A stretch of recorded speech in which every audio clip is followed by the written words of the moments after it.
Hello दोस्तों, नमस्कार। एक बार फिर से स्वागत है आपके अपने यूट्यूब चैनल देव जी के ट्रिक्स में। तो दोस्तों, आज की इस वीडियो में हम लोग पढ़ने वाले हैं भारतीय राष्ट्रीय आंदोलन। संपूर्ण घटनाक्रम बिल्कुल पढ़ने वाले हैं और सब कुछ आपको बिल्कुल हाईलाइट किया गया है जो आपकी परीक्षा में पूछे जाते हैं।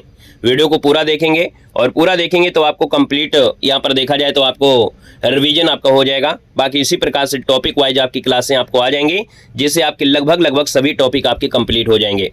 हमारे वीडियो बड़े जरूर होते हैं लेकिन पूरे ज्ञानवर्धक होते हैं, यानी एक बार देखने के बाद आपको किताब उठाने की आवश्यकता नहीं पड़ेगी। ठीक है ना। तो चलिए स्टार्ट करते हैं, सुपर फास्ट तरीके से सोल्व करेंगे। चलिए, यहाँ पर आपसे दिया गया है भारतीय राष्ट्रीय आंदोलन और आंदोलन का प्रथम चरण जिसे उदारवादी युग है ना, कब से कब, तो आप कहेंगे 1885 से लेके 1905 का जो समय है ये उदारवादी युग है। तो यहाँ पर पहली घटना आपकी घटित होती है यहाँ पर भारतीय राष्ट्रीय कांग्रेस की। तो भारतीय राष्ट्रीय आंदोलन का प्रथम चरण की शुरुआत 1885 ईस्वी में भारतीय राष्ट्रीय कांग्रेस की स्थापना से हुई। इसका प्रथम अधिवेशन 28 दिसंबर 1885 ईस्वी को बम्बई में गोकुलदास तेजपाल संस्कृत विद्यालय में हुआ। इस अधिवेशन के अध्यक्ष कौन थे? व्योमेश चंद्र बनर्जी थे। तो यहाँ पर क्वेश्चन क्या बनते हैं कि भारतीय राष्ट्रीय आंदोलन की स्थापना कब हुई, है ना, तो आप कहेंगे 28 दिसंबर 1885 को। कहाँ पर?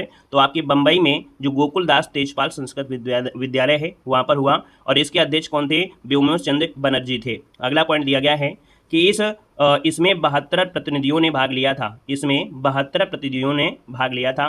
एवो हुम इसके क्या थे? सचिव थे।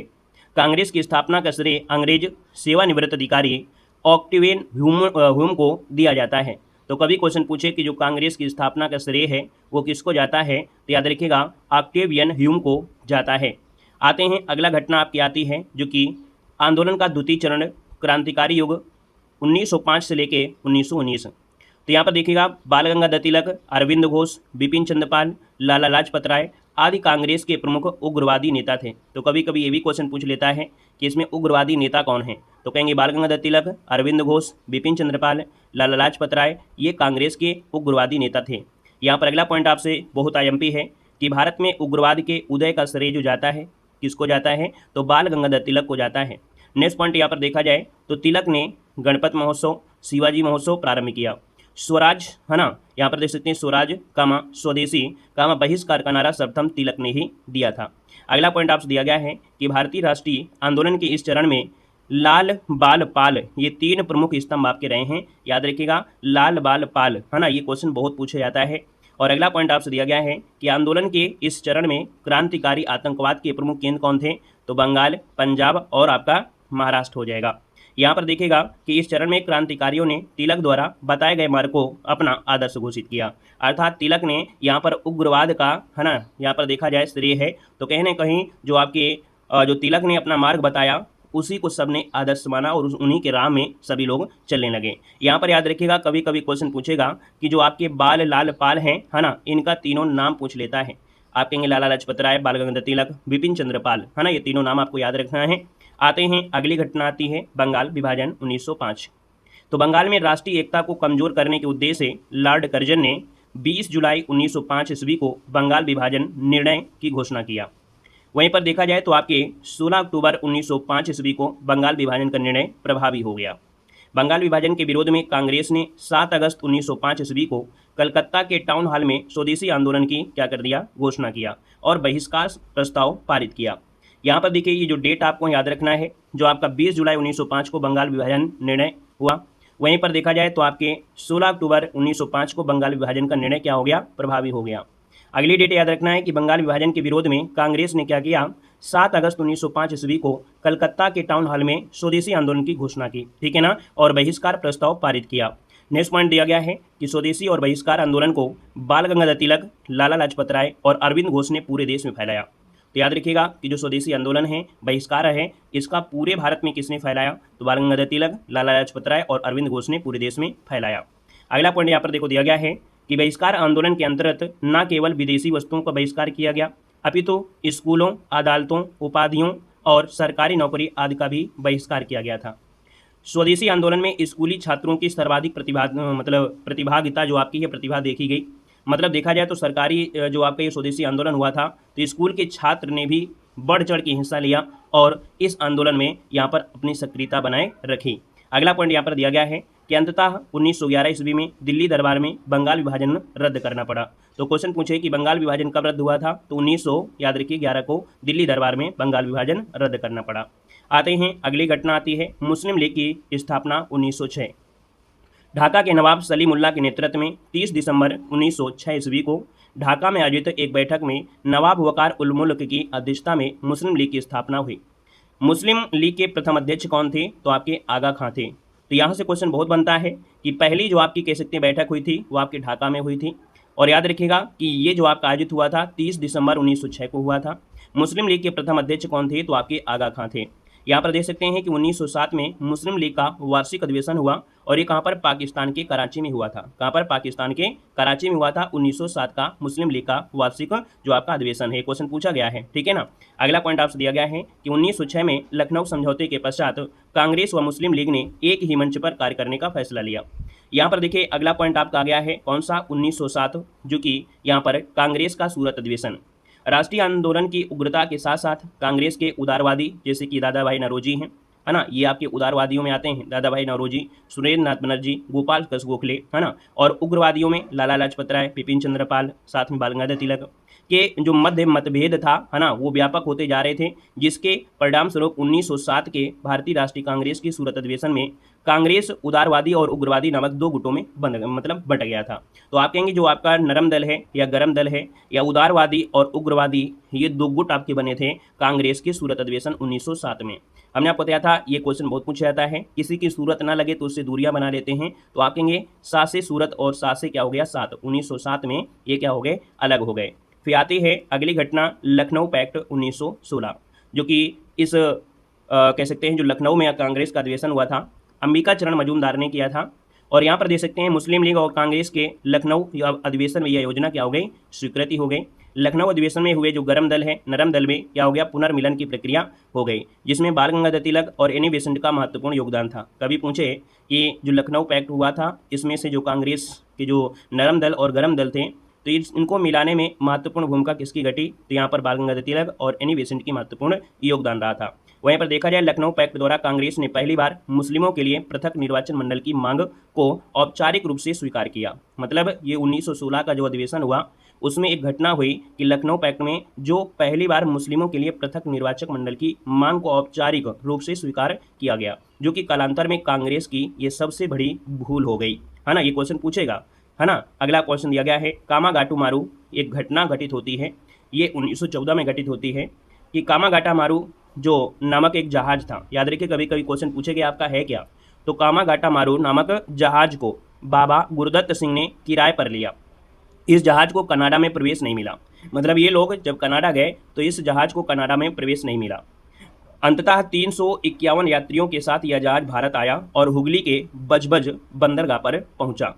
यहाँ भी तलाशी हुई और संघर्ष हुआ, जिसमें 18 यात्री मारे गए। इस प्रकरण के अंतर्गत 1914 ईस्वी में भारतीयों के कनाडा प्रवेश को लेकर कुछ भारतीयों पर लगे प्रतिबंधों के विरुद्ध क्या हो गया, आंदोलन हो गया। तो यहाँ पर रखिएगा आंदोलन के नेताओं ने शोर कमेटी की स्थापना की। तो दो तीन पॉइंट आपको यहाँ से ये बनेगा कि कामागाटो जो घटना है, कामागाटा मारू घटना है, ये क्या है, एक जहाज है, और यहाँ पर इनकी बात भी पूछेगा, बाबा गुरुदत्त की पूछेगा।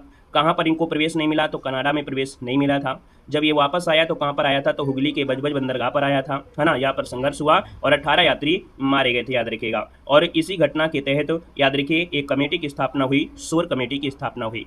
आते हैं नेक्स्ट घटना में, अगली घटना आ गई है होम रूल लीग, जो कि 1916। सर्वप्रथम आयरलैंड में आयरिश नेता रेडमंड के नेतृत्व में होम रूल लीग की स्थापना हुई। याद रखिएगा कि जो होम रूल लीग है अपने भारत में भी स्थापना हुई है, लेकिन सर्वप्रथम कहाँ हुई है उसको देखिएगा। तो सर्वप्रथम आयरलैंड में आयरिश नेता रेडमंड के नेतृत्व में होम रूल लीग की स्थापना हुई। एनी बेसेंट के प्रयासों से वैधानिक उपायों द्वारा स्वशासन प्राप्त करने के उद्देश्य से भारत में होम रूल की स्थापना हुई, है ना। यहाँ पर देख सकते हैं कि भारत में भी होम रूल की स्थापना हुई, और इसमें एक श्रेय किसको जाता है, याद रखिए 28 अप्रैल 1916 को बाल गंगाधर तिलक द्वारा महाराष्ट्र, है ना, होम रूल लीग की स्थापना की गई, जिसका केंद्र था पुणे था, याद रखिएगा, है ना। तो ये भी याद रखना है कि अप्रैल 1916 में बाल गंगाधर तिलक ने महाराष्ट्र में जो पुणे है वहाँ पर क्या किया, होम रूल की स्थापना की।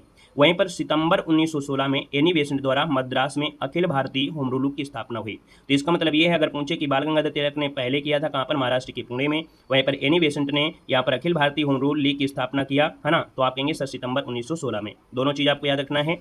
आते हैं अगला पॉइंट आता है कि आंदोलन का जो तृतीय चरण आपको आ गया है, जिसमें से हम लोग गांधी युग, है ना, जो कि 1919 से लेके 1947 तक आपको पढ़ना है। देखो यहाँ पर दिया है कि महात्मा गांधी की पढ़ाई श्यामलाल, क्या दिया है, श्यामलाल दास कॉलेज भावनगर में संपन्न हुई। महात्मा गांधी ने राष्ट्रीय आंदोलन में जिन तकनीकों का प्रयोग किया उसमें सत्याग्रह एवं अहिंसा का सर्वाधिक महत्वपूर्ण स्थान यहाँ पर है। देख सकते हैं कि महात्मा गांधी ने 1894 ईस्वी में दक्षिण अफ्रीका में नटाल इंडिया कांग्रेस की स्थापना की।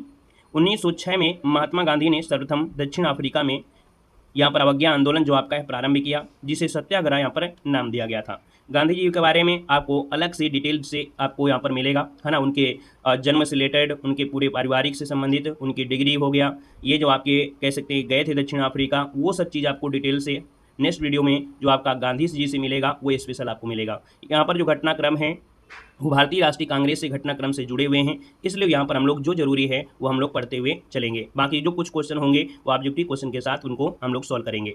यहाँ पर देखिएगा 1906 ईस्वी में महात्मा गांधी, है ना, 1906 के पश्चात गांधी जी ने सर्वप्रथम दक्षिण अफ्रीका में अवज्ञा आंदोलन प्रारंभ किया, जिसे सत्याग्रह नाम दिया गया था।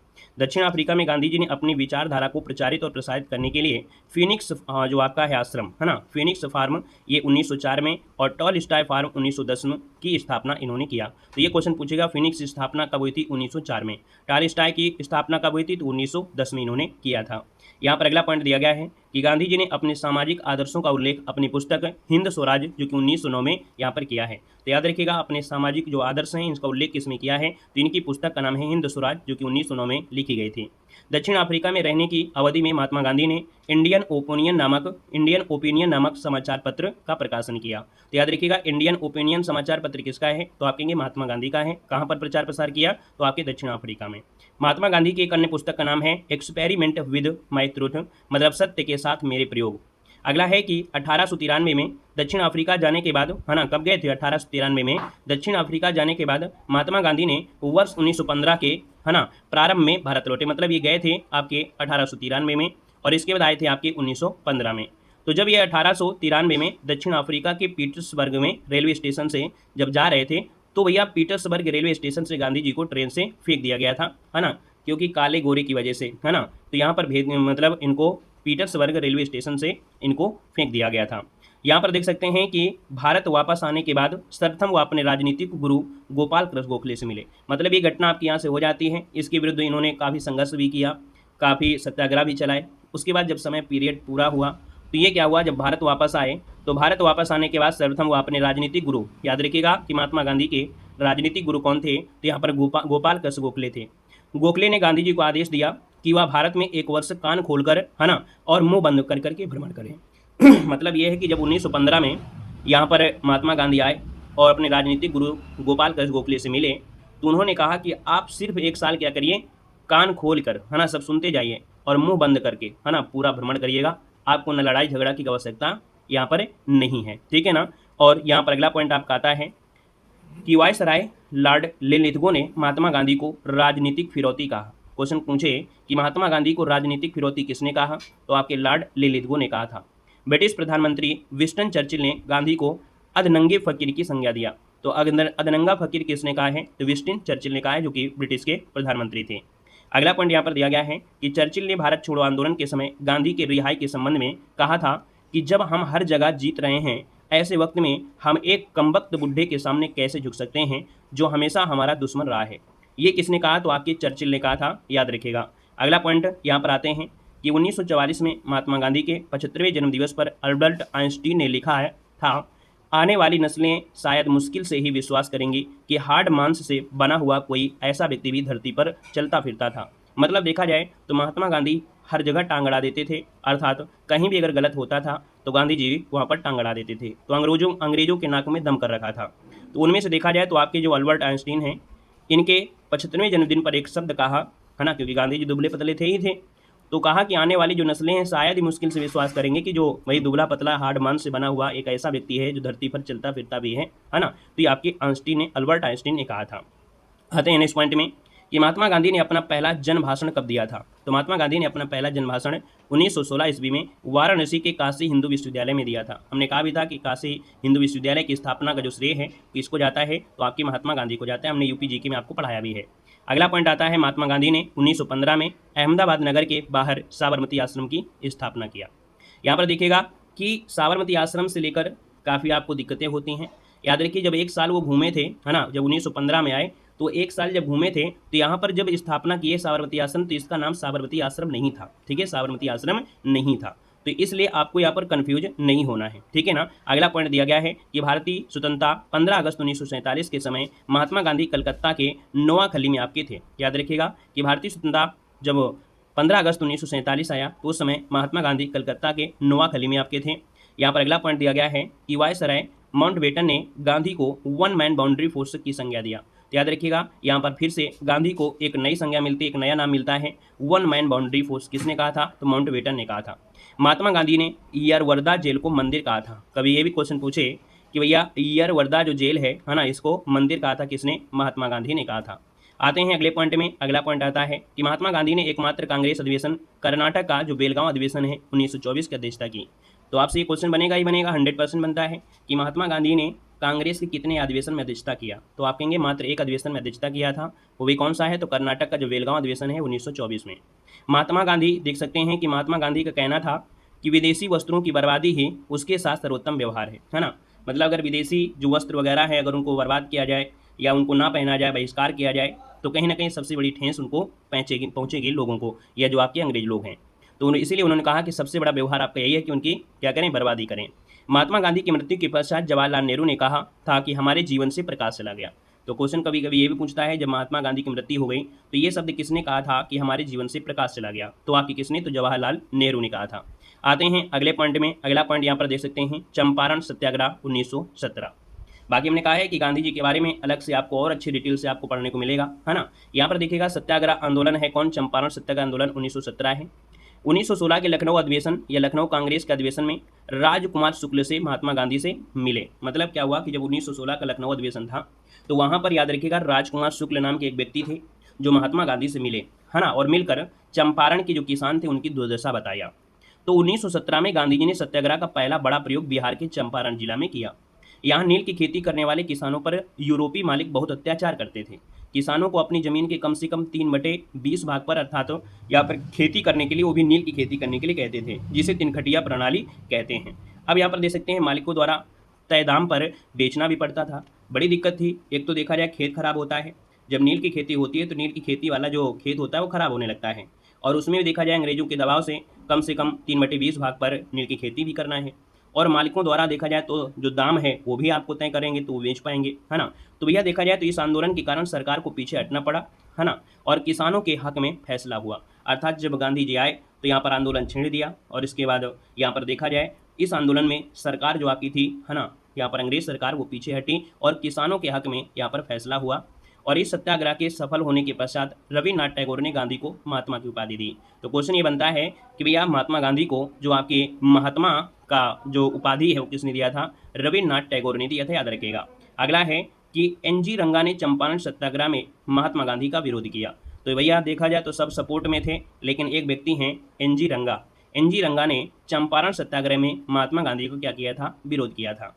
आते हैं अगली घटना में। अगली घटना आ गई है इसकी अहमदाबाद मिल हड़ताल 1918। तो भैया इसके पहले क्या हुआ कि यहाँ पर प्लेग बीमारी आ गई थी, और प्लेग बीमारी आ गई थी तो जो लोग थे वो आपके अपने घरों को भागने लगे थे। तो कंपनी के मालिक ने लालच दिया कि हम आपको बोनस देंगे, है ना, आपको पैसे तो देंगे ही देंगे, है ना, और आपको बोनस भी आपको देंगे। और जब प्लेग खत्म हो गया तो वो बोनस देने से उन्होंने मना कर दिया। तो भैया यहाँ पर देखा जाए उसी में क्या हो गया, थोड़ा सा छेड़खानी हो गई और एक आंदोलन का रूप हो गया। देख सकते हैं 1918 में गांधी जी ने अहमदाबाद की एक कॉटन टेक्सटाइल मिल में मालिकों और मजदूरों के बीच चल रहे विवाद में हस्तक्षेप किया।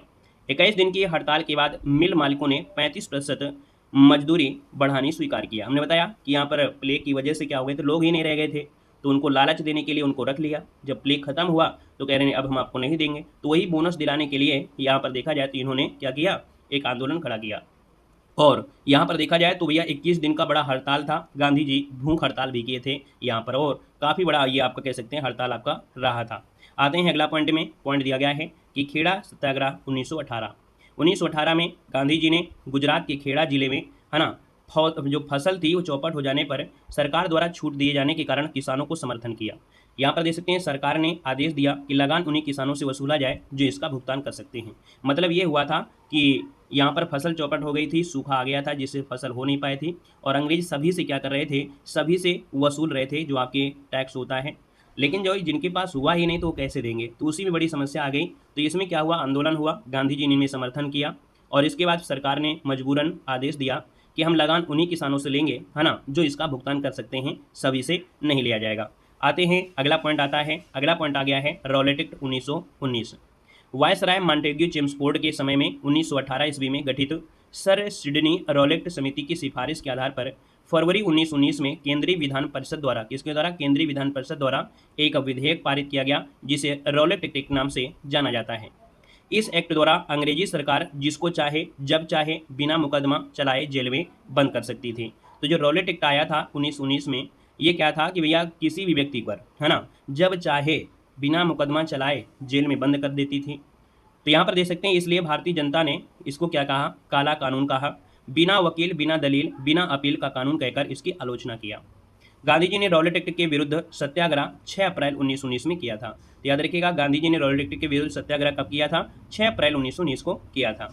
यहाँ पर देखिए अगला पॉइंट दिया गया है कि जो जलियांवाला बाग हत्याकांड है, इसकी घटना कब हुई, तो आपके 1919 में हुई, रॉलेट एक्ट के विरोध में, है ना। उधर देखो रॉलेट एक्ट आपका हो रहा था, और कहीं ना कहीं इसलिए हो रहा था क्योंकि वहाँ पर जो कानून आया था वो बहुत गलत था, क्योंकि गांधी जी ने अंग्रेजों की बहुत सहायता किया था जब वहाँ से वापस आए थे, है ना। और देखा जाए तो आपके प्रथम विश्व युद्ध में लड़ने के लिए, है ना, गांधी जी ने भारतीय लोगों से बहुत प्रोत्साहित किया था। तो यहाँ पर क्या हुआ, भारतीय लोग गए थे प्रथम विश्व युद्ध में, है ना, और इसके बाद क्या हुआ कि कुछ निर्णय आपके लेना था या कुछ उनके हक के लिए होना था, वो कुछ नहीं हुआ। बाकी उसकी जस्ट बाद देखा जाए तो जलियांवाला बाग हत्याकांड यहाँ पर हो गया, क्योंकि पहला जो आपका प्रथम विश्व युद्ध हुआ था 1914 से 18 तक के हुआ था। तो जो ये युद्ध हुआ, उसके युद्ध के बाद आपको क्या मिला, उसका यहाँ पर फल मिला ये कि भैया रॉलेट एक्ट आ गया 1919 में, है ना, जो कि सबसे बड़ा यहाँ पर दिक्कत हो गया। तो अब यहाँ पर देख सकते हैं उसी के विरोध में क्या हुआ कि जलियांवाला बाग हत्याकांड 1919 की घटना कैसे घटित हुई कि रॉलेट एक्ट के विरोध में जगह जगह जनसभाएं आयोजित की जा रही थी। इसी दौरान सरकार ने पंजाब के लोकप्रिय नेता डॉक्टर सैफुद्दीन किचलू और सत्यपाल को गिरफ्तार कर लिया। मतलब देखा जाए तो हर जगह क्या होती, जनसभाएं आयोजित हो रही थी, और सरकार ने क्या किया कि सैफुद्दीन किचलू जो कि पंजाब के क्या थे, लोकप्रिय नेता थे, है ना, और डॉक्टर सत्यपाल को क्या कर लिया, गिरफ्तार कर लिया। तो गिरफ्तारी का विरोध करने के लिए ही बेचारे सभी लोग गए थे 13 अप्रैल 1919 ईस्वी को, है ना, जनसभा अमृतसर के जलियांवाला बाग में वैसाखी के दिन आयोजित किए गए थे। तो ये सभी क्वेश्चन याद रखना है। पंजाब के लोकप्रिय नेता सैफुद्दीन किचलू और सत्यपाल को गिरफ्तार किया गया। 13 अप्रैल 1919 को घटना घटित होती है। जनसभा चल रही थी कहाँ पर, अमृतसर के जलियांवाले बाग में। कौन से दिन, वैसाखी के दिन। तो यहाँ पर अमृतसर में जो आपका जनरल डायर था, कौन, जनरल डायर था, इस सभा में निहत्थी भीड़ पर गोलियां चलवा दी, है ना। मतलब ऐसा व्यक्ति था कि मतलब उनके पास तो कुछ था ही नहीं, जनसभा हो रही थी शांति से, तो यहाँ पर जनरल डायर ने क्या करवा दिया, गोलियां चलवा दिया। यहाँ पर देखिए अगला दिया गया है कि इस हत्याकांड के विरुद्ध बढ़ते जन आक्रोश से भयभीत सरकार ने हंटर की अध्यक्षता में एक जांच कमेटी या समिति की, है ना, गठित किया, जिसे हंटर आयोग के नाम से जानता है। भैया जब इतनी जब मौतें हो गई तो यहाँ पर देखा जाए तो आप लोगों में आक्रोश फैल गया, जगह जगह यहाँ पर आंदोलन होने लगे। तो उसमें क्या हुआ कि सरकार थोड़ी सी भयभीत हुई, तो यहाँ पर एक हंटर अध्यक्षता की जांच समिति या जांच कमेटी बैठा दिया, जिसे हंटर आयोग के नाम से जाना जाता है। तो क्वेश्चन अगर पूछे कि जलियांवाला बाग हत्याकांड की जो जांच थी, है ना, कमेटी थी, उसका नाम बताइएगा, तो उसकी जो जांच कर रही थी वो आपकी हंटर आयोग, इसका नाम दिया गया था। हंटर आयोग की रिपोर्ट में जनरल डायर के कृत्य को वैध ठहराया गया, ठीक है ना, इसको वैध ठहराया गया। और अगला दिया गया है कि जलियांवाला बाग नरसंहार पर कांग्रेस जांच समिति की रिपोर्ट के प्रारूप लिखने का कार्य महात्मा गांधी को सौंपा गया। मतलब कि जलियांवाला बाग नरसंहार जब हुआ तो इसमें कांग्रेस जांच समिति की रिपोर्ट को लिखने का कार्य किसको दिया गया, महात्मा गांधी को दिया गया। जलियांवाला बाग हत्याकांड के बाद रविन्द्रनाथ टैगोर ने अपनी नाइटहुड की उपाधि लौटा दी थी। तो क्वेश्चन अगर पूछे कि भैया रविन्द्रनाथ टैगोर ने अपनी नाइटहुड की उपाधि कब त्याग दी थी, तो आपके जलियांवाला जो बाग हत्याकांड हुआ था उसके बाद उन्होंने अपनी उपाधि त्याग दी थी। शंकर नायर ने वायसराय की कार्यकारी परिषद से क्या किया, अपना त्यागपत्र भी दे दिया, ठीक है ना। फिर क्या हुआ भैया, इसी में एक छोटा बच्चा था, है ना, एक छोटा बच्चा था ऊधम सिंह, वो उस घटना को अपने आंखों से देखा था। उसके माता पिता इसमें मारे गए थे। इसका बदला लेना के लिए उसने ठान लिया था कि नहीं, मतलब कम उम्र थी बहुत, लेकिन मैं सोचा कि मैं इसको मारकर ही अपना बदला पूरा करूँगा। तो काफ़ी मेहनत किया, परिश्रम किया, रिवॉल्वर खरीदने के बाद क्या हुआ कि भैया 1940 में, और ये एक दिन की बात नहीं है, लगभग इसको काफ़ी समय लग गए, 20-25 साल ये करने में। तो वर्ष 1940 में ऊधम सिंह ने लंदन जाकर जनरल डायर को गोली मार दी, और इसी वर्ष ब्रिटिश सरकार द्वारा ऊधम सिंह को फांसी भी वहीं पर दे दी गई थी। आते हैं अगले पॉइंट में, खिलाफत आंदोलन 1919 से लेकर 1922। प्रथम विश्व युद्ध के दौरान ब्रिटेन और उनके सहयोगी द्वारा तुर्कों पर किए गए अत्याचार के विरोध में सितंबर 1919 में अखिल भारतीय खिलाफत कमेटी का गठन किया गया, और अंग्रेजों के विरुद्ध सितंबर 1919 में कांग्रेस और मुस्लिम लीग का साथ साथ दिल्ली में अखिल भारतीय सम्मेलन हुआ। यहाँ पर देख सकते हैं जिसमें गांधी जी को सर्वसम्मत से सम्मेलन का अध्यक्ष चुना गया था। तो कभी क्वेश्चन पूछे खिलाफत आंदोलन में जो अध्यक्षता हुई थी उसकी अध्यक्षता किसने किया था, तो आपके गांधी जी ने इसकी अध्यक्षता यहाँ पर किया था, अर्थात इस सम्मेलन के अध्यक्ष चुने गए थे। भारत में खिलाफत आंदोलन में मौलाना मोहम्मद अली, शौकत अली, हकीम अजमल खां, हसरत मोहानी और अबुल कलाम आज़ाद के सहयोग से विस्तारित हुआ था। यहाँ पर मोहम्मद अली जिन्ना ने गांधी के असहयोग खिलाफ को संयुक्त करने का प्रखर विरोध किया, अर्थात यहाँ पर गांधी जी जो असहयोग आंदोलन चला रहे थे, है ना, तो भैया इसका जो विरोध किया था वो आपके मोहम्मद अली जिन्ना ने किया था। फिर इसके बाद क्या हुआ, 1922 ईस्वी में खिलाफत आंदोलन स्वतः ही क्या हो गया, समाप्त हो गया, जब मुस्तफ़ा कमाल पाशा के नेतृत्व में तुर्की में खलीफा की सत्ता समाप्त कर दी। मतलब देखा जाए तो उस समय जो मुस्तफ़ा कमाल पाशा था वो अपने वहाँ का तो था, पूरे विश्व का एक राजनीतिक गुरु हुआ करता था, है ना, इतना उसको मानते थे। जब उसके ऊपर अत्याचार हुआ, है ना, तो कहीं ना कहीं ये सब चीज़ें, खलीफा की सत्ता धीरे धीरे क्या हो गई, समाप्त हो गई। इसके बाद आते हैं असहयोग आंदोलन 1920। भारतीय राष्ट्रीय कांग्रेस का एक नागपुर अधिवेशन हुआ 1920 में, और असहयोग आंदोलन का प्रस्ताव पारित किया। ठीक है, कब, तो 1920 में असहयोग आंदोलन का प्रस्ताव पारित किया। गांधी जी द्वारा असहयोग आंदोलन 1 अगस्त 1920 को प्रारंभ किया गया था। इसी दिन बाल गंगाधर तिलक की मृत्यु हो गई थी। देखिएगा कि 1 अगस्त 1920 को, है ना, क्या यहाँ पर गांधी जी द्वारा असहयोग आंदोलन जब प्रारंभ किया गया था, तो इसी समय क्या हुआ थी, बाल गंगाधर तिलक की क्या हो गई, मृत्यु हो गई। तो यह आंदोलन पश्चिमी भारत, बंगाल, उत्तरी भारत में पूर्ण क्या हुआ, सफल हुआ। कहाँ कहाँ सफल हुआ था, तो यह आंदोलन पश्चिमी भारत में, बंगाल में और उत्तरी भारत में क्या हुआ, पूर्णतः ये सफल हुआ। इस दौरान अनेक वरिष्ठ वकील जो थे, जैसे मोतीलाल नेहरू हैं, लाला लाजपत राय हैं, सरदार वल्लभ भाई पटेल हैं, पंडित जवाहरलाल नेहरू हैं, CR दास हैं, विट्ठल भाई पटेल हैं, राजेंद्र प्रसाद हैं, ने न्यायालयों का बहिष्कार करके इस आंदोलन में क्या किया, भागीदारी कर लिया। यहाँ पर आते हैं, अगला पॉइंट है कि इस आंदोलन के दौरान गांधी जी ने वायसराय को एक पत्र लिखकर कहा कि यदि 1 हफ्ते के अंदर सरकार की उत्पीड़न नीतियाँ वापस नहीं ली गई तो व्यापक सविनय अवज्ञा आंदोलन प्रारंभ कर दिया जाएगा। ठीक है ना। यहाँ पर अगला है, ब्रिटिश द्वारा प्रथम विश्व युद्ध 1914 से लेकर 1918 के दौरान महात्मा गांधी को प्रदत्त कैसर हिंद की उपाधि ने असहयोग आंदोलन के पश्चात वापस कर दिया। मतलब जब यहाँ पर देखा जाए तो गांधी जी आए थे अपने भारत में, है ना, मतलब कह सकते हैं वापस आए, और जब आए तो इनको क्या हुआ कि यहाँ पर अंग्रेजों ने इनको एक उपाधि दिया था, केसर हिंद की उपाधि, है ना। और फिर जब इतनी बड़ी समस्या होती गई तो आगे चलकर एक यहाँ पर देख सकते हैं कि आपका कह सकते हैं कि असहयोग आंदोलन जब हुआ तो असहयोग आंदोलन के पश्चात क्या हुआ, इन्होंने अपनी उपाधि त्याग दिया था। तो क्वेश्चन पूछे कि भैया महात्मा गांधी ने अपने केसर हिंद की उपाधि को त्यागा था, है ना, या वापस कर दिया था, तो असहयोग आंदोलन के पश्चात किया था, याद रखिएगा। ठीक है ना। यहाँ पर आते हैं अगले पॉइंट में। अगला पॉइंट आता है कौन सा, चौरी चौरा कांड, जो कि आपके 1922 में गांधी जी द्वारा वायसराय को बताई गई अवधि पूरी होने से पूर्व ही उत्तर प्रदेश के गोरखपुर जिले में चौरी चौरा नामक स्थान पर 5 फरवरी 1922 ईस्वी को आंदोलनकारियों ने, है ना, आंदोलनकारी भीड़ ने पुलिस के 22 जवानों को थाने के अंदर जिंदा जला दिया। इस घटना से गांधी जी अत्यंत आहत हुए, अर्थात उनको बड़ा दुख हुआ, है ना। उन्होंने 12 फरवरी 1922 का असहयोग आंदोलन को समाप्त कर दिया। जब ये इतनी बड़ी घटना घटित हुई, चौरी चौरा कांड कहाँ पर, तो आप कहेंगे उत्तर प्रदेश के गोरखपुर में हुआ था। ठीक है ना। फिर आंदोलन क्या हुआ, धीरे धीरे क्या हुआ, 12 फरवरी 1922 को आंदोलन क्या हो गया, समाप्त कर दिया।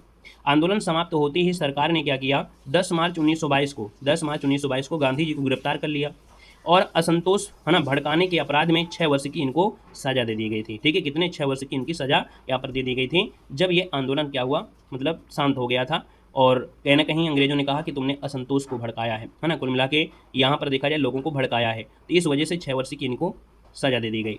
अब आते हैं अगली पार्टी की बात आती है। अगला पॉइंट है स्वराज पार्टी का गठन 1923 में।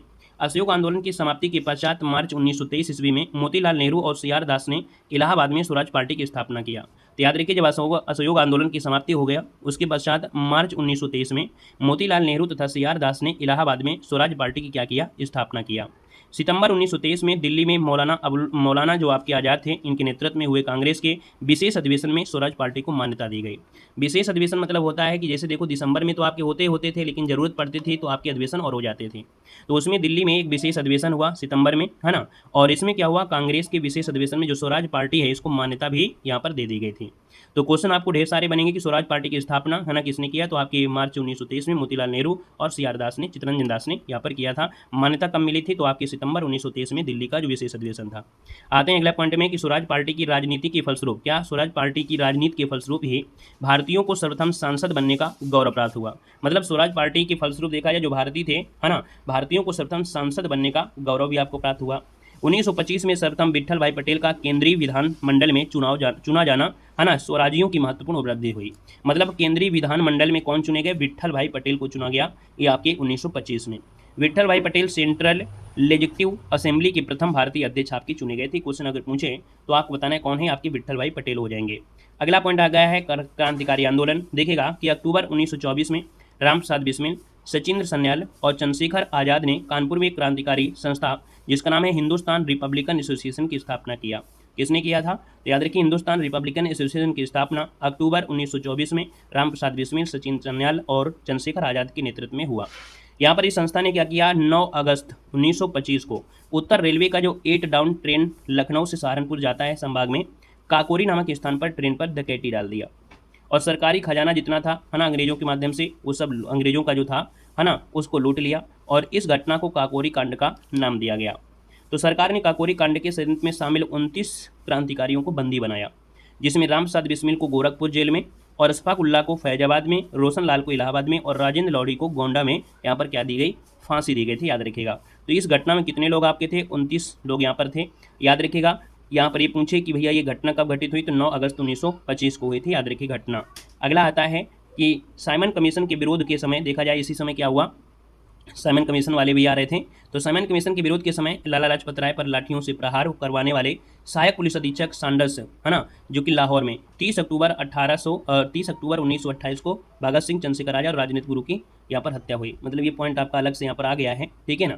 यहाँ पर देखा जाए तो आप कहेंगे साइमन कमीशन के विरोध में लाला लाजपत राय पर लाठियों से प्रहार हुआ और पुलिस, अच्छा देखो इस समय एक घटना बीच में घटित हो जाती है कि लाला लाजपत राय पर जो आपके साइमन कमीशन आया था, तो साइमन कमीशन का विरोध कर रहे थे, तो उसमें लाला लाजपत राय पर क्या हुआ, लाठियां चार्ज हुई और उनकी क्या हो गई, हत्या हो गई। तो फिर क्या हुआ कि यहाँ पर जो भगत सिंह हैं, चंद्रशेखर आजाद हैं और राजनीतिक गुरु, है ना, कहीं ना कहीं इसका जब विरोध किया था इनकी क्या हो गई, यहाँ पर हत्या भी करवा दी गई, अर्थात इनको फांसी आप चढ़वा दी गई थी। लाठियों से प्रहार के कारण लाला लाजपत की मृत्यु हो गई। ये जो पॉइंट आपका इसके बीच में होना चाहिए वो गड़बड़ा गया है ना, इसलिए सिस्टम बन नहीं रहा था। चलिए अगला है वर्ष 1928 में दिल्ली के फिरोज शाह कोटला मैदान में हिंदुस्तान रिपब्लिकन एसोसिएशन में सोशलिस्ट शब्द जोड़कर, मतलब जो आपके जो कानपुर में अभी ये हिंदुस्तान रिपब्लिकन एसोसिएशन था, है ना, उसमें क्या हुआ, जो 1928 में फिरोज शाह कोटला मैदान है वहाँ पर सोशलिस्ट शब्द जोड़कर हिंदुस्तान रिपब्लिकन एसोसिएशन में क्या कर दिया, सोशलिस्ट शब्द जोड़ दिया। तो पहले तो आपका मात्र इतना ही था, सोशलिस्ट आपका नहीं था, तो हिंदुस्तान सोशलिस्ट क्या हुआ, ये नया शब्द आ गया। कभी कभी यही दिक्कत कर देता है भैया, वो आपका देखा जाए तो डेट अलग होती है, ये डेट आपके यहाँ पर ये हो जाती है। तो कहेंगे सर 1928 में दिल्ली में जो फिरोज शाह कोटला मैदान था वहाँ पर देखा जाए तो आपका क्या हुआ, सोशलिस्ट शब्द जोड़कर इस पार्टी का नाम दिया गया हिंदुस्तान सोशलिस्ट रिपब्लिकन एसोसिएशन, अर्थात HSRA का नाम दिया गया, अर्थात गठन किया गया। हिंदुस्तान सोशलिस्ट रिपब्लिकन एसोसिएशन के 2 सदस्य कौन थे, एक भगत सिंह थे और एक बटकेश्वर दत्त थे। 8 अप्रैल 1929 ईस्वी को केंद्रीय विधानमंडल में बहस के दौरान बम फेंक दिया, है ना, जिसका उद्देश्य था कि जो सरकार को अतारांकित करना था। विधानमंडल पर बम फेंकते समय ही पहली बार, याद रखिए, भगत सिंह ने इंकलाब जिंदाबाद का नारा दिया था। तो क्वेश्चन अगर आपसे पूछे कि इंकलाब जिंदाबाद का नारा दिया था किसने, भगत सिंह ने, और पहली बार कहाँ दिया था, जब ये विधानमंडल में क्या कर रहे थे, बम फेंक रहे थे, ठीक है ना। तो अगला पॉइंट आपका आता है कि भैया 23 मार्च 1931 को भगत सिंह, सुखदेव और राजगुरु को ब्रिटिश सरकार द्वारा फांसी दी गई। यहाँ पर अभी एक पॉइंट आपने पढ़ा था, है ना, कौन सा पॉइंट आपका है, ये पॉइंट जो आपका दिया गया है यहाँ वाला, ये वाला जो आपका पॉइंट दिया गया है कहीं ना कहीं वहाँ से उठाकर इसको यहाँ पर आपको रख लेना है, ठीक है ना। तो ये क्रम आपका बन जाएगा। और अगला आते हैं हिंदुस्तान सोशलिस्ट रिपब्लिकन एसोसिएशन के एकमात्र बचे हुए सदस्य कौन थे, चंद्रशेखर आजाद थे, जो कि 27 फरवरी 1931 ईस्वी को पुलिस के साथ है ना, मुठभेड़ में यहाँ पर देखा जाए तो इलाहाबाद का जो अल्फ्रेड पार्क है वहाँ पर स्वयं को गोली मार लिया, क्योंकि चारों तरफ से एक घिर चुके थे, इनके पास गोली भी नहीं बची थी, एकमात्र गोली बची थी, तो इस वजह से अपने आप को खुद को गोली मार लिया। कहाँ पर? इलाहाबाद में। यहाँ पर जो अल्फ्रेड पार्क है, ये उसका नाम भी दिया गया अल्फ्रेड पार्क। अगला है वर्ष 1939 में कांग्रेस के त्रिपुरा अधिवेशन में अध्यक्ष पद से त्यागपत्र देने के पश्चात सुभाष चंद्र बोस ने फॉरवर्ड ब्लॉक की स्थापना की। मतलब यहाँ पर देखा जाए तो आपके जो सुभाष चंद्र बोस हैं ये आपके कांग्रेस के एक बार अध्यक्ष बने थे, है ना, 1938 में आपके अध्यक्ष बने थे। दोबारा जब अगले वर्ष क्या हुआ, 1939 में कांग्रेस का दोबारा फिर से अधिवेशन हुआ, उसमें चुनाव हुआ और उसमें देखा जाए तो ये अध्यक्ष बन गए थे। लेकिन देखा जाए तो पट्टाभी सीतारामैया इनके विरुद्ध आपके थे, है ना, और कहीं ना कहीं वो जो आपके थे गांधी के समर्थक थे और सुभाष चंद्र बोस और गांधी जी की पटरी नहीं खाती थी, है ना। तो बाद में क्या हुआ, इन्होंने अपने पद से इस्तीफा दे दिया, ठीक है ना। फिर डॉक्टर राजेंद्र प्रसाद को क्या किया गया, 1939 वाले में 1939 वाले में इनको अध्यक्ष बनाया गया, किसको? राजेंद्र प्रसाद को बनाया गया था। तो यहाँ पर देख सकते हैं कि 1939 में कांग्रेस के त्रिपुरा अधिवेशन में अध्यक्ष पद से त्यागपत्र देने के पश्चात सुभाष चंद्र बोस ने फॉरवर्ड ब्लॉक की स्थापना की। कब? 1939। तो सुभाष चंद्र के त्यागपत्र देने के पश्चात इस अधिवेशन का अध्यक्षता किसने किया? राजेंद्र प्रसाद को चुना गया। तो इस त्रिपुरी अधिवेशन को त्रिपुरी संकट के नाम से जानते हैं, त्रिपुरी संकट के नाम से इसी को जाना जाता है, जो आपके ये थे, देख सकते हैं कि जिसमें सुभाष चंद्र बोस के प्रतिद्वंदी कौन थे? पट्टाभी सीतारामैया थे। आपको पता होगा कि इससे पूर्व 1938 में कांग्रेस के हरिपुरा अधिवेशन की अध्यक्षता सुभाष चंद्र बोस ने किया था, तो अभी हमने आपको बता ही दिया है। अब आते हैं अगले पॉइंट में कि जो आज़ाद हिंद फौज का सर्वप्रथम विचार आया था वो किसके माइंड में आया? तो आज़ाद हिंद फौज का सर्वप्रथम विचार मोहन सिंह जो आपके थे, कैप्टन मोहन सिंह के दिमाग में आया। मोहन सिंह ही आज़ाद हिंद फौज के प्रथम सेनापति थे, ठीक है। भारतीय राष्ट्रीय सेना अर्थात आईएनए की स्थापना 1942 ईस्वी में हुई। आज़ाद हिंद फौज की घोषणा 21 अक्टूबर 1943 को हुई, ठीक है। तो आज़ाद हिंद फौज की जो घोषणा है वो 21 अक्टूबर 1943 को हुई। सुभाष चंद्र बोस ने सिंगापुर में स्वतंत्र भारत की अस्थायी सरकार की स्थापना किया। क्या? सुभाष चंद्र बोस ने सिंगापुर में स्वतंत्र भारत की अस्थायी सरकार की स्थापना की। रास बिहारी बोस ने इंडियन नेशनल आर्मी के गठन में सुभाष चंद्र बोस का सक्रिय सहयोग यहाँ पर दिया था। तो जब यहाँ पर इंडियन नेशनल आर्मी का गठन हुआ तो रास बिहारी बोस ने भी बहुत ही सहयोग इनको दिया। एक क्वेश्चन बनता है कि सुभाष चंद्र बोस के जो गुरु थे वो आपके कौन थे? तो सुभाष चंद्र बोस के गुरु कौन थे? तो आपके सी.आर. दास थे। आते हैं अगला पॉइंट आपसे दिया गया है साइमन कमीशन, जो कि 1927 से लेके 1928। देखिएगा कि भारत में प्रशासनिक सुधार की जांच कर, मतलब भारत में जो प्रशासनिक सुधार है उसकी जांच कर अपेक्षित सुधार के लिए रिपोर्ट देने के लिए 1919 के जो एक्ट के अनुसार 1927 ईस्वी में सर जॉन साइमन की अध्यक्षता में एक आयोग गठित किया गया, जिसमें से कोई भारतीय सदस्य नहीं था। अर्थात जो साइमन कमीशन था इसमें गठन हुआ, इसमें देखा जाए तो इस आयोग में कोई भी भारतीय सदस्य नहीं था। और यहाँ पर देखा जाए जब कोई भारतीय सदस्य नहीं था तो एक पॉइंट और बनता है कि ब्रिटेन के तत्कालीन कंजर्वेटिव प्रधानमंत्री स्टैनली बॉल्डी ने वर्ष 1927 में ब्रिटेन में साइमन कमीशन की नियुक्ति किया। साइमन कमीशन 3 फरवरी 1928 को भारत में बम्बई पहुंचा। इस आयोग में कुल 7 सदस्य थे तथा सर जॉन साइमन इसके क्या थे? अध्यक्ष थे। इसमें कोई भी क्या थे? भारतीय शामिल नहीं थे। यहाँ पर इस आयोग में एक भी भारतीय शामिल ना हो, है ना, इस आयोग में एक भी भारतीय सदस्य ना होकर सभी सदस्य अंग्रेज थे। तो इससे क्या हुआ कि भारतीयों ने इसे श्वेत कमीशन कहकर इसका बहिष्कार किया। तो साइमन कमीशन का विरोध करते समय लाहौर में लाठीचार्ज के दौरान लाला लाजपत राय घायल हो गए और कुछ दिनों बाद उनकी मृत्यु हो गई। तो इसके पहले जो भी आपको बीच में पॉइंट मिला था कहीं ना कहीं वो पॉइंट यहाँ से आपका है, वो घटना वहाँ से घटित हो रही थी इसलिए वहाँ जोड़ा गया था। मेन घटना आपकी यहाँ से आपकी है ना। तो यहाँ पर क्या हुआ, जो आपके लाला लाजपत राय हैं उसी दिन नहीं मरे थे, कुछ दिन बाद मरे थे, याद रखेगा, ठीक है ना। और इसी समय लाठीचार्ज के दौरान लाला लाजपत राय ने कहा था, क्या शब्द? मेरे ऊपर किए गए लाठियों का एक एक प्रहार ब्रिटिश सरकार के ताबूत की आखिरी कील साबित होगी। देखिए अगला पॉइंट यहाँ पर दिया गया है कि डॉक्टर भीमराव अम्बेडकर ने साइमन कमीशन का स्वागत किया था। ये देखिएगा क्वेश्चन कभी कभी क्या होता है, एक मॉडल लेता है, सब लोग बहिष्कार कर रहे थे लेकिन डॉक्टर भीमराव अम्बेडकर ने क्या किया था, यहाँ पर साइमन कमीशन का क्या किया था? स्वागत किया था। तो क्वेश्चन अगर पूछे कि सबने तो भैया साइमन कमीशन का विरोध किया लेकिन कौन भारतीय थे, तो आप कहेंगे डॉक्टर भीमराव अम्बेडकर ने साइमन कमीशन का स्वागत किया था। आते हैं अगले पॉइंट में नेहरू रिपोर्ट में, और नेहरू रिपोर्ट की अगर बात करते हैं तो ये घटना आपकी है कब? 1928 की। नेहरू रिपोर्ट की घटना कब है? तो 1928 की घटना है। अब यहाँ पर आप देख सकते हैं कि साइमन कमीशन का बहिष्कार करने पर यहाँ पर देख सकते हैं लॉर्ड वर्कनहाइड ने, कौन? लॉर्ड वर्कनहाइड ने भारतीयों को संविधान बनाने की चुनौती दी। भारतीय नेताओं ने इस चुनौती को स्वीकार किया। फरवरी 1928 में दिल्ली में सर्वदलीय सम्मेलन का आयोजन किया गया। इस सम्मेलन में एक ऐसा प्रस्ताव किया गया जिसमें से एक ऐसे संविधान का निर्माण, मतलब ऐसे संविधान के निर्माण की योजना थी जिसमें पूर्ण उत्तरदायी सरकार की व्यवस्था यहाँ पर हो। यहाँ पर 11 मई 1928 को दूसरे सर्वदलीय सम्मेलन में पंडित मोतीलाल नेहरू की अध्यक्षता में एक 7 सदस्यीय समिति का गठन हुआ था। ये समिति ने 28 अगस्त 1928 को अपनी एक रिपोर्ट प्रस्तुत किया जिसे नेहरू रिपोर्ट कहा जाता है। तो याद रखिएगा नेहरू रिपोर्ट आपकी 28 अगस्त 1928 को आपकी हुई थी, याद रखिएगा, इसलिए इसे नेहरू रिपोर्ट भी यहाँ पर कहा जाता है। और यहाँ पर आगे बढ़ते हैं, क्वेश्चन आपसे दिया गया है कांग्रेस का जो आपका लाहौर अधिवेशन है, कांग्रेस का लाहौर अधिवेशन 1929 में, भारतीय राष्ट्रीय कांग्रेस की लाहौर अधिवेशन 1929 में ऐतिहासिक पूर्ण स्वराज अर्थात यहाँ पर दे सकते हैं पूर्ण स्वतंत्रता का प्रस्ताव पारित किया गया था। तो याद रखिएगा पूर्ण स्वतंत्रता का प्रस्ताव कब पारित किया गया था, तो आपके लाहौर अधिवेशन में पारित किया गया था। और कांग्रेस की इस अधिवेशन की अध्यक्षता किसने किया था, पंडित जवाहरलाल नेहरू ने यहाँ पर किया था। याद रखिए ये डेट बहुत पूछी आती है। जवाहरलाल नेहरू ने 31 दिसंबर 1929 को रावी की नदी के तट पर भारत की स्वतंत्रता का ध्वज फहराया और कुछ दिन बाद यह निर्णय लिया गया कि 26 जनवरी को प्रत्येक वर्ष पूर्ण स्वराज दिवस के रूप में मनाया जाएगा। सर्वप्रथम पूर्ण स्वराज दिवस कब मनाया गया, तो आप कहेंगे सर 26 जनवरी 1930 को मनाया गया था। यही कारण है कि भारतीय संविधान को पूर्णतः लागू कब किया गया था, 26 जनवरी को लागू किया गया था, बाकी बनकर तैयार हो गया था नवंबर में ही, है ना। यहाँ पर आगे बढ़ते हैं, क्वेश्चन दिया गया है कि 26 जनवरी 1950 को भारत के गणतंत्र दिवस हो जाने पर गणतंत्र घोषित हो जाने तक इस तिथि को पूर्ण स्वराज दिवस के रूप में ही मनाया गया। संविधान लागू होने के पश्चात 26 जनवरी को प्रत्येक वर्ष गणतंत्र दिवस के रूप में मनाया जाने लगा। अगला आते हैं, अगला घटना है यहाँ पर सविनय अवज्ञा आंदोलन 1929 के लाहौर अधिवेशन में कांग्रेस के कार्यकारिणी को, है ना, कार्यकारिणी को सविनय अवज्ञा आंदोलन प्रारंभ करने का अधिकार दिया गया।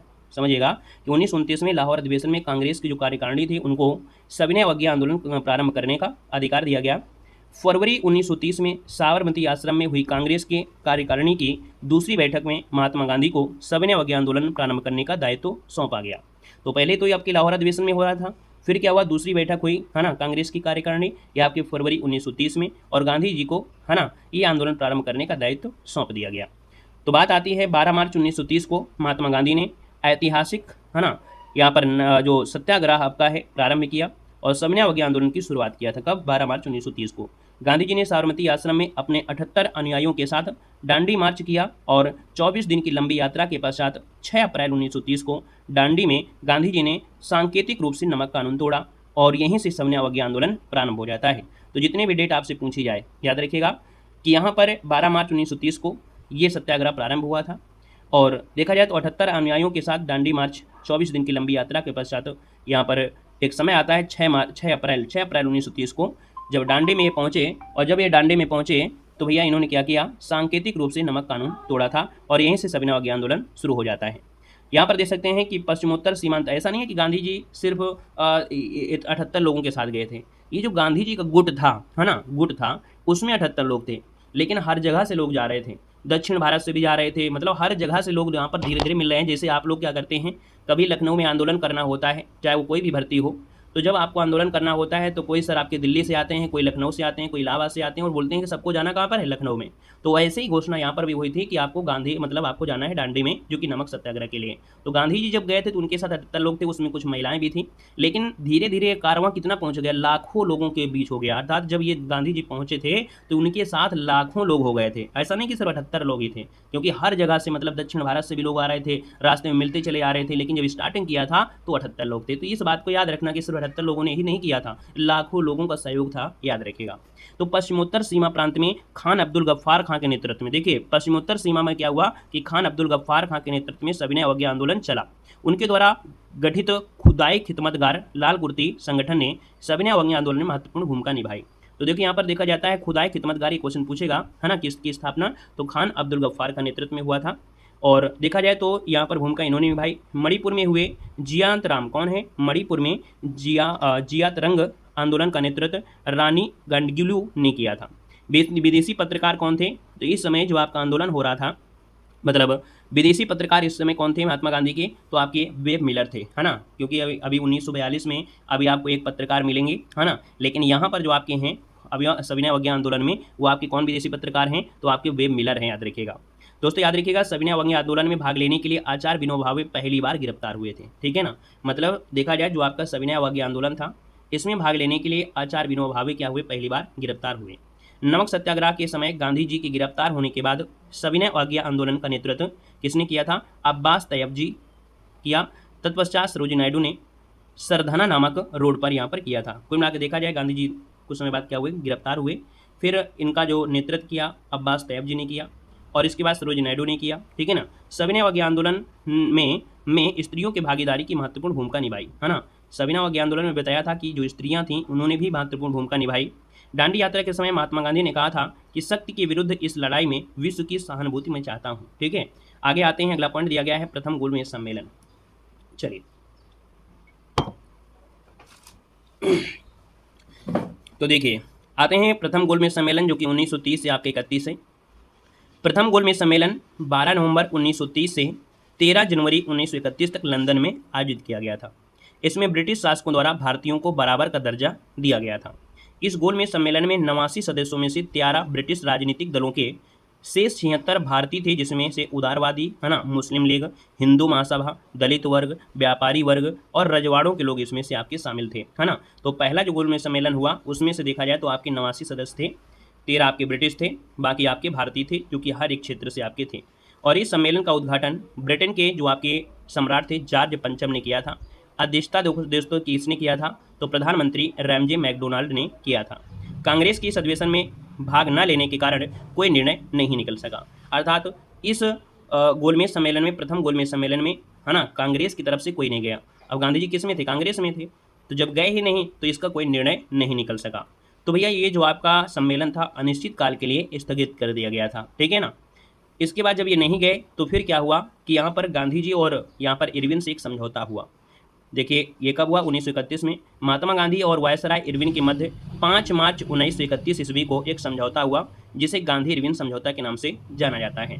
इस समझौते के फलस्वरूप कांग्रेस ने अपनी ओर से सविनय अवज्ञा आंदोलन समाप्त करने की घोषणा किया और गांधी जी द्वितीय सम्मेलन में भाग लेने को तैयार थे। भाई प्रथम सम्मेलन में भाग नहीं लिए थे क्योंकि इधर ये लोग क्या चल रहा था? सविनय अवज्ञा आंदोलन चल रहा था, जिनके पास टाइम ही नहीं था।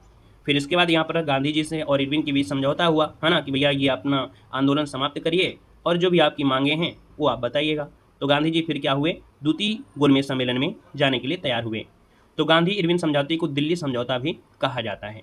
अब आते हैं नेक्स्ट पॉइंट में, द्वितीय गोलमेज सम्मेलन जो कि आपका 1931। द्वितीय गोलमेज सम्मेलन लंदन में 7 सितंबर 1931 ईस्वी को आरंभ हुआ था और इस सम्मेलन में कांग्रेस के एकमात्र प्रतिनिधि के रूप में गांधी जी ने भाग लिया था।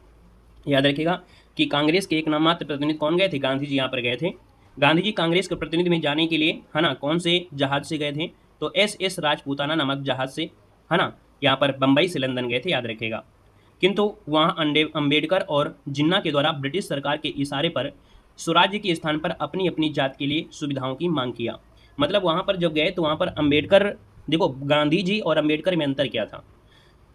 अंबेडकर भी हित चाहते थे, गांधी जी भी हित चाहते थे, लेकिन गांधी जी पूरे भारत का हित चाहते थे और अंबेडकर जो दलित वर्ग थे, निचली कास्ट के लोग थे, उनको उत्थान करने में वो आपके चाहते थे। ठीक है ना। तो कहीं ना कहीं यहाँ पर देखा जाए जो अंबेडकर जी थे और जिन्ना थे, ये ब्रिटिश सरकार के इशारे पर थोड़े काम कर रहे थे कि अगर आप लोग अपनी जात के लिए अलग सुविधा मांगोगे तो ज़्यादा फायदा रहेगा। तो ये अपने आप में अटल रहे और इससे गांधी जी को बहुत दुख हुआ और खाली हाथ लौट आए। मतलब द्वितीय गोलमेज सम्मेलन में भी कोई फायदा नहीं निकला क्योंकि वहाँ पर अंबेडकर और जिन्ना क्या कर रहे थे? वो अपनी अपनी जातियों के लिए सुविधा मांग रहे थे। तो इसलिए गांधी जी ने फिर वहाँ से वापस आ गए। इसके बाद क्या हुआ कि इस सम्मेलन के वापस लौटने के पश्चात गांधी जी ने कहा, मैं भारत खाली हाथ तो जरूर लौटा हूँ पर मैंने अपने देश की इज्जत को बट्टा नहीं लगने दिया है ना। गांधी जी ने कहा है। यह सम्मेलन सांप्रदायिक समस्या पर विवाद के कारण पूर्णतः असफल रहा।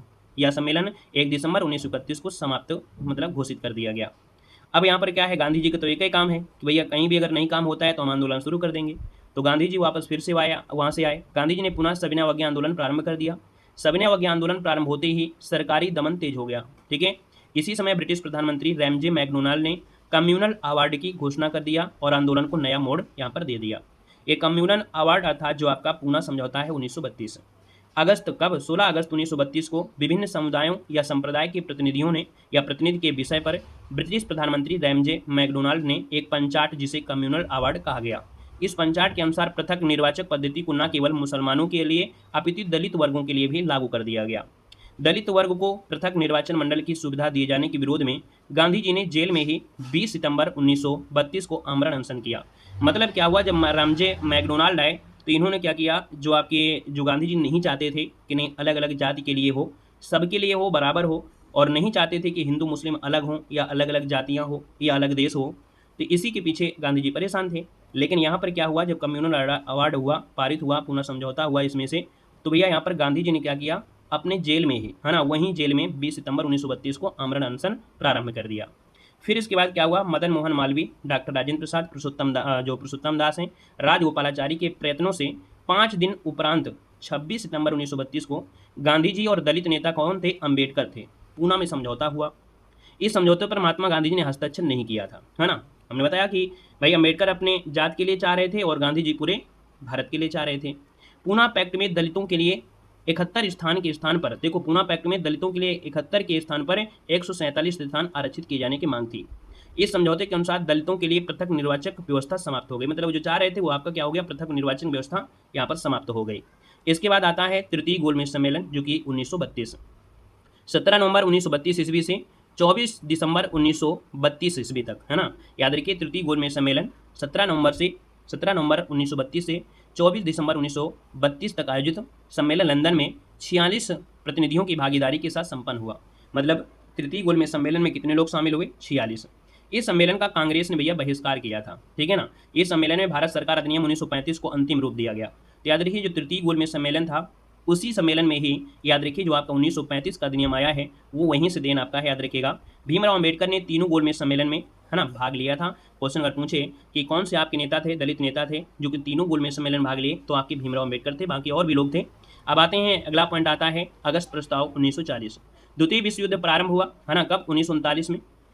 द्वितीय विश्व युद्ध प्रारंभ 1939 होने पर कांग्रेस ने युद्ध में समर्थन के बदले भारत को स्वतंत्र राष्ट्र घोषित किए जाने का प्रस्ताव रखा, क्योंकि गांधी जी के साथ या भारत के साथ एक बार धोखा हो चुका था 1914 में, है ना। जब गांधी जी वहाँ से आए थे और गांधी जी ने सबसे रिक्वेस्ट किया था कि आप प्रथम विश्व युद्ध में शामिल होइए और सरकार आपको कहीं ना कहीं आपको जो हमारी मांगे हैं पूरा करेंगी, बाकी कुछ हुआ नहीं था। रॉलेट एक्ट आ गया, जलियांवाला बाग हत्याकांड हुआ, है ना, ये सब चीज़ें हो गई। तो इनको पता था कि नहीं इस बार भी धोखा होगा, तो इस बार इन्होंने कहा कि जब 1939 में द्वितीय विश्व युद्ध प्रारंभ हो गया तो अंग्रेजों ने चाहा कि फिर से भारतीय लोग सहायता करें, लेकिन भारतीय लोग समझ गए थे ये चाल को, है ना। तो इसलिए क्या हुआ कि यहाँ पर जो कांग्रेस युद्ध में समर्थन के बदले क्या हुआ, भारत को स्वतंत्र राष्ट्र घोषित किए जाने का प्रस्ताव रखा कि इधर अंग्रेज लोग जाएंगे युद्ध करेंगे और इधर हम लोग क्या करेंगे, अपने राष्ट्र को स्वतंत्र राष्ट्र घोषित करेंगे। वायसराय लॉर्ड लिनलिथगो ने 8 अगस्त 1940 को अगस्त प्रस्ताव प्रस्तुत किया। तो अगस्त प्रस्ताव क्या किसने, तो आपके 8 अगस्त 1940 को कौन, लिनलिथगो के समक्ष हुआ था। यहाँ पर अगला है, और उन्होंने एक प्रस्ताव रखा था, है ना, 8 अगस्त 1940 को जब लॉर्ड लिनलिथगो थे, है ना, उन्होंने अगस्त प्रस्ताव रखा। और क्या रखा कि इस प्रस्ताव में डोमिनियल स्टेट युद्ध की समाप्ति के पश्चात एक प्रतिनिधि मूलक संविधान निर्मात्री सभा का गठन किया जाएगा। वायसराय की कार्यकारिणी में भारतीय सदस्यों की संख्या में वृद्धि की जाएगी। एक युद्ध सलाहकार परिषद का गठन किया जाएगा। ये सब बातें हुई कि अगर आप लोग इस युद्ध में शामिल होते हो तो आपको संविधान निर्माण, है ना, वायसराय की जो कार्यकारिणी है उसमें भारतीयों की संख्या बढ़ाई जाएगी। युद्ध सलाहकार परिषद का मतलब काफ़ी लालच दिए, है ना, लेकिन ऐसा कुछ फायदा हुआ नहीं। तो अगला आता है व्यक्तिगत सत्याग्रह आंदोलन 1940। महात्मा गांधी ने अक्टूबर 1940 में अगस्त प्रस्ताव के विरोध में व्यक्तिगत सत्याग्रह की फिर से शुरुआत कर दिया। तो व्यक्तिगत सत्याग्रह में प्रथम सत्याग्राही कौन शामिल थे, तो याद रखिए व्यक्तिगत सत्याग्रह में प्रथम सत्याग्राही कौन थे, आपके विनोबा भावे थे। अगला देखो दिया गया है कि द्वितीय सत्याग्राही के रूप में जवाहरलाल नेहरू को चुना गया था। पहले कौन थे सत्याग्राही, कौन थे, प्रथम सत्याग्राही विनोबा भावे और दूसरे आपके सत्याग्राही जवाहरलाल नेहरू थे। सूर्योदय समाज की स्थापना किसने किया, तो याद रखिए सूर्योदय समाज की स्थापना विनोबा भावे ने किया था। सर्वप्रथम सर्वोदय शब्द का प्रयोग किसने किया था, महात्मा गांधी ने किया था। ठीक है, सर्वप्रथम सर्वोदय शब्द का प्रयोग किसने किया था, महात्मा गांधी ने किया था। याद रखिएगा, एक क्वेश्चन पूछ लेता है बहुत बार, सर्वोदय शब्द का प्रयोग महात्मा गांधी, इसलिए गांधी जी कहते हैं सर्वोदय, मतलब जो आपकी ग्राम है ना, ग्रामों को जो गाँव है उनको सर्वोदय जैसा आपको बनाना, ये आपका शब्द है गांधी जी का। आते हैं अगले पॉइंट में, यहाँ पर पाकिस्तान की मांग 1940 में। कैम्ब्रिज जो कि आपका इंग्लैंड में है ना, पढ़ने वाले एक चौधरी रहमत अली नामक एक मुस्लिम छात्र ने एक पर्चा जारी किया और पृथक राज्य पाकिस्तान की परिकल्पना को जन्म दिया। अर्थात उनके दिमाग में एक जो शब्द आया था पाकिस्तान शब्द, सबसे पहले किसको, तो ये चौधरी रहमत अली के आया था, जो मुस्लिम छात्र था और ये कैम्ब्रिज आपके इंग्लैंड में पढ़ता था। मार्च 1940 में मुस्लिम लीग के लाहौर अधिवेशन में पहली बार पृथक पाकिस्तान राज्य के निर्माण का प्रस्ताव पारित किया गया। कब, तो मार्च 1940 में, परंतु प्रस्ताव में पाकिस्तान शब्द का उल्लेख नहीं हुआ। मुस्लिम लीग अलग आपका होगा लेकिन पाकिस्तान शब्द का उल्लेख नहीं हुआ। पृथक पाकिस्तान की मांग का पहली बार 1942 में क्रिप्स मिशन में, है ना, ये जो उठाया गया मुद्दा उठा, ये आपके क्रिप्स प्रस्ताव में उठाया गया। किसके लिए, पृथक पाकिस्तान के लिए। सरोजिनी नायडू ने मोहम्मद अली जिन्ना को हिंदू मुस्लिम एकता का दूत कहा था। याद रखिए, सरोजिनी नायडू ने मोहम्मद अली जिन्ना को हिंदू मुस्लिम एकता का दूत कहा था। मोहम्मद अली जिन्ना जो आपके थे गोपाल कृष्ण गोखले, मतलब मोहम्मद अली जिन्ना के गुरु कौन थे? तो मोहम्मद अली जिन्ना के गुरु कौन थे? गोपाल कृष्ण गोखले थे। याद रखिएगा, ये क्वेश्चन आपसे कई बार पूछेगा, है ना। गोपाल कृष्ण गोखले महात्मा गांधी, और यहाँ पर भी आपके मोहम्मद अली जिन्ना के भी गुरु गोपाल कृष्ण गोखले। यहाँ पर अगला आता है क्रिप्स मिशन 1942। ब्रिटिश सरकार ने भारत के राजनीतिक और वैधानिक गतिरोध को दूर करने के लिए स्टेफर्ड क्रिप्स के नेतृत्व में एक मिशन भारत भेजा, जिसे क्रिप्स मिशन कहा गया था। तो देखिएगा कि भारत के जो राजनीतिक और वैधानिक गतिरोध हो रहे थे उनको दूर करने के लिए स्टेफर्ड क्रिप्स के नेतृत्व में एक मिशन भारत आया, जिसे क्रिप्स मिशन कहा गया था। मार्च 1942 को भारत पहुंचकर सभी दलों से भेंट किया। उसके पश्चात कुछ प्रस्ताव प्रस्तुत किए, जैसे औपनिवेशिक राज्य की स्थापना की जाए, संविधान का गठन किया जाए, प्रांतों का पृथक संविधान बनाने का अधिकार यहाँ पर हुआ। कांग्रेस और मुस्लिम लीग दोनों ने क्रिप्स प्रस्ताव को अस्वीकार कर दिया, है ना। मतलब इस बार को मुस्लिम लीग ने और कांग्रेस ने दोनों ने ही नहीं माना इस बात को, क्रिप्स मिशन को ठुकरा दिया, दोनों ने ठुकरा दिया। इसके जस्ट बाद यहाँ पर एक घटना घटित होती है, भारत छोड़ो आंदोलन 1942। कांग्रेस ने बंबई अधिवेशन 8 अगस्त 1942 को भारत छोड़ो प्रस्ताव पारित किया। कांग्रेस द्वारा भारत छोड़ो आंदोलन प्रस्ताव पारित करते समय कांग्रेस के जो अध्यक्ष थे मौलाना अबुल कलाम आज़ाद थे। ये कांग्रेस के सर्वाधिक समय तक क्या थे? अध्यक्ष थे, क्योंकि 1939 में जब द्वितीय विश्व युद्ध आपका छिड़ गया तो जब तक ये चालू रहा है तब तक ये आपके मौलाना अबुल कलाम आज़ाद ही थे, है ना। कम से कम उम्र के भी थे और सबसे ज़्यादा समय तक यही अध्यक्ष आपके रहे। तो दोस्तों याद रखिएगा, महात्मा गांधी ने बंबई के गुलियारा टैंक मैदान से लोगों को करो या मरो का नारा दिया था। तो याद रखिए, करो या मरो का नारा किसने दिया? गांधी जी ने दिया था। भारत छोड़ो और साइमन गो बैक का नारा मूल रूप से किसने दिया था? यूसुफ मेहर अली ने दिया था। कभी कभी पूछे कि जो जन्म दिया है या मेन शब्द जो भारत छोड़ो दिया है, ये शब्द किसने दिया था? तो ये मूल शब्द जो दिया था यूसुफ मेहर अली ने दिया था, लेकिन इस नारे को जो ज़्यादा प्रचारित कर दिया वो आपकी गांधी जी ने किया। तो भारत छोड़ो आंदोलन 9 अगस्त 1942 को प्रारंभ होते ही गांधी जी और अन्य शीर्ष नेताओं को ऑपरेशन जीरो आवर के तहत क्या कर लिया गया? यहाँ पर गिरफ्तार कर लिया गया, ठीक है ना। क्या कर लिया गया? गिरफ्तार कर लिया गया। और अगला दिया गया है कि महात्मा गांधी को सरोजिनी नायडू के साथ पूना के आगा खां पैलेस में नजरबंद किया गया, ठीक है ना। महात्मा गांधी को सरोजिनी नायडू के साथ पूना के आगा खां पैलेस में नजरबंद कर लिया गया। गांधी जी ने जेल से छूटने के बाद रचनात्मक कार्यों का सहारा लेकर पुनः सक्रियता दिखाई।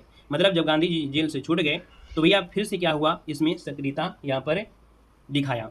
संघर्ष की संभावना से भयभीत होकर सरकार ने बेबल योजना प्रस्तुत किया। मतलब जब गांधी जी छूट गए तो भैया और भी दिक्कतें हुई, जब और दिक्कतें हुई तो भैया इस बार को सरकार थोड़ा और भयभीत हो गई, है ना। उन्होंने एक योजना आपके ला दिया, वेबल योजना। कौन सी? वेबल योजना आपकी ला दिया, ठीक है। तो यहाँ पर दिया गया है कि भारत छोड़ो आंदोलन के समय ऊषा मेहता, देखिए भारत छोड़ो आंदोलन के समय ऊषा मेहता ने भूमिगत रेडियो संचालन किया। राम मनोहर लोहिया ने नियमित रूप से इस आंदोलन के कृत्यों को रेडियो पर प्रसारित किया।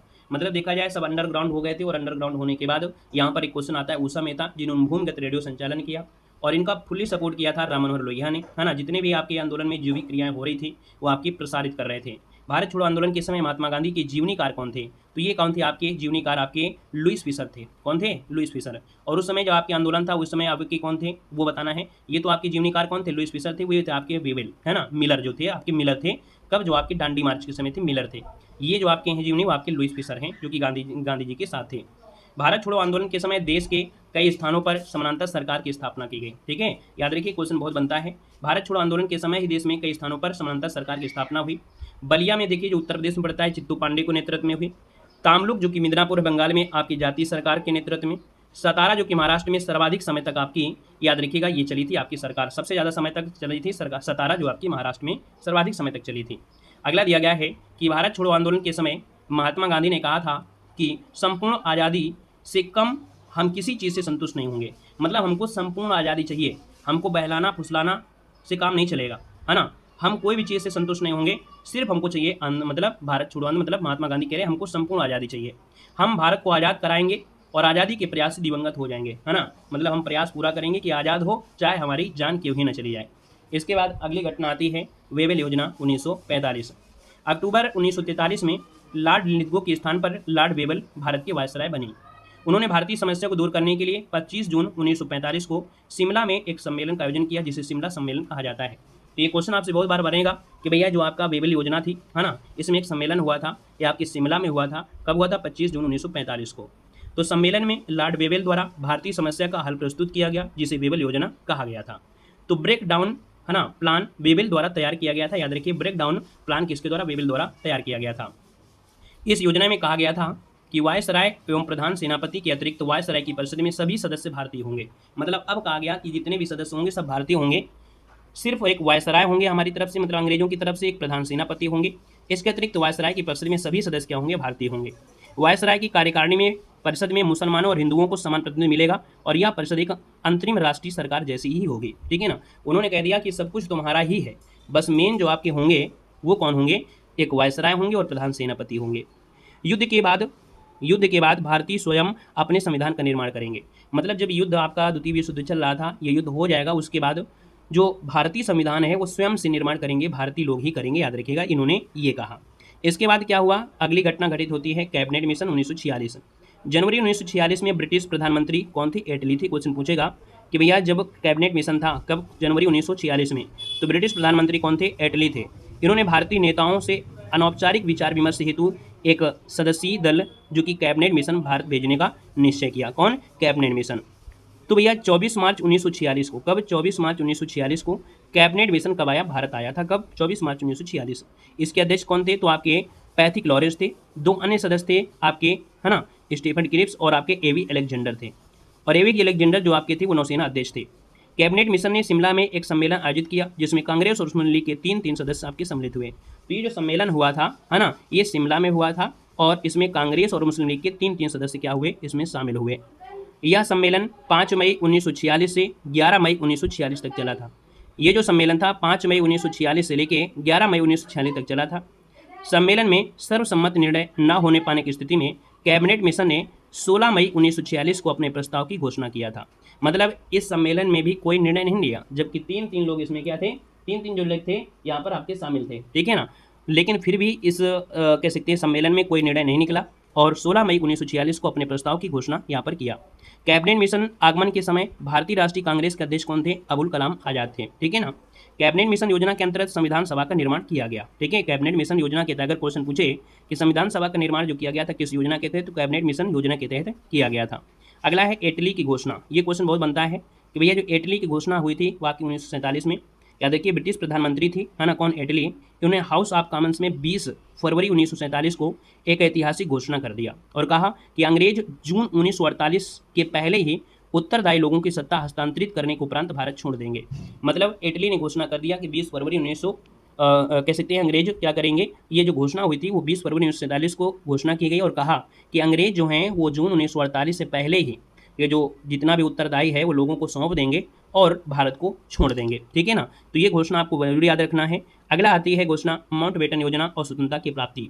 22 मार्च 1947 को भारत के अंतिम ब्रिटिश वायसराय कौन थे, लॉर्ड माउंटबेटन, जो कि आपके भारत आए। ये क्वेश्चन बनेगा कि अंतिम वायसराय कौन थे, लॉर्ड माउंटबेटन थे, जो कि 22 मार्च 1947 को भारत आए। 3 जून 1947 को लॉर्ड माउंटबेटन द्वारा एक योजना की घोषणा की गई जिसे माउंटबेटन योजना कहा गया। कब, तो आपके 3 जून 1947। यहाँ पर देखा जाए माउंटबेटन योजना वास्तव में भारत विभाजन की योजना थी। इसमें उस प्रक्रिया का उल्लेख था जिसके अंतर्गत अंग्रेजों द्वारा भारतीयों को सत्ता हस्तांतरित की जानी थी। इस योजना को बाल्कन प्लान भी कहा गया है, तो याद रखिएगा माउंटबेटन योजना को बाल्कन प्लान भी यहाँ पर कहा गया है, याद रखिएगा। और अगला पॉइंट दिया गया है कि कांग्रेस कार्यकारिणी समिति ने 12 जून 1947 को, कांग्रेस महासमिति ने 15 जून 1947 को दिल्ली में हुई बैठक में माउंटबेटन योजना की क्या कर दिया, पुष्टि कर दिया। तो इस बात को याद रखना है कि जो कांग्रेस कार्यकारिणी समिति थी 12 जून 1947 को, ठीक है, तथा कांग्रेस महासमिति ने 15 जून 1947 को दिल्ली में हुई बैठक में माउंटबेटन योजना की पुष्टि किया। माउंटबेटन योजना के आधार पर ब्रिटिश संसद ने 18 जुलाई 1947 को भारतीय स्वतंत्रता अधिनियम 1947 पारित किया। कब पारित किया था, 18 जुलाई 1947 भारतीय स्वतंत्रता अधिनियम पारित किया। और इस अधिनियम द्वारा क्या हुआ कि 15 अगस्त 1947 को भारत का विभाजन हो गया। कब हो गया, 15 अगस्त 1947 को भारत का विभाजन हुआ और 14-15 अगस्त 1947 को मध्य रात के समय भारत क्या हो गया, स्वतंत्र हो गया। भारतीय स्वतंत्रता के समय लेबर पार्टी के ब्रिटिश प्रधानमंत्री कौन थे, क्लीमेंट एटली थे, याद रखें। 14 अगस्त 1947 को मोहम्मद अली जिन्ना पाकिस्तान के प्रथम गवर्नर जनरल बने और पंडित जवाहरलाल नेहरू स्वतंत्र भारत के क्या बने, आपकी प्रधानमंत्री बनाया गया। तो इस प्रकार से क्या हुआ, भारत और पाकिस्तान एक नए आपके देश के रूप में आपके आए। तो ये आपकी घटना यहाँ से हुई। बाकी भारतीय राष्ट्रीय कांग्रेस के जो आपके अधिवेशन हुए, है ना, इनकी घटना हम आपको अलग से एक अलग वीडियो बनाएंगे, है ना, क्योंकि यहाँ पर ये भी आपकी घटनाएं होती हैं भारतीय राष्ट्रीय कांग्रेस में, तो वो आपको अलग से पढ़ाएंगे तो ज़्यादा आपको अच्छा लगा। वीडियो कैसा लगा एक बार जरूर कमेंट बॉक्स में कमेंट करिएगा। बाकी इसी प्रकार से आपको थ्योरी की क्लासें मिलेंगी और थ्योरी जैसे ही आपकी होगी कंप्लीट, वो आपके ऑब्जेक्टिव क्वेश्चन आपको सॉल्व करने का आपको मिलेगा, है ना। तो चैनल में अगर आप नए जुड़े हैं तो चैनल को सब्सक्राइब कर लीजिएगा। वीडियो अच्छा लगा है तो वीडियो लाइक करिएगा और अपना फीडबैक दीजिएगा, दोस्तों को भी शेयर करिएगा। आज के लिए इतना रखते हैं, मिलते हैं एक नए सेशन के साथ। धन्यवाद, जय हिंद।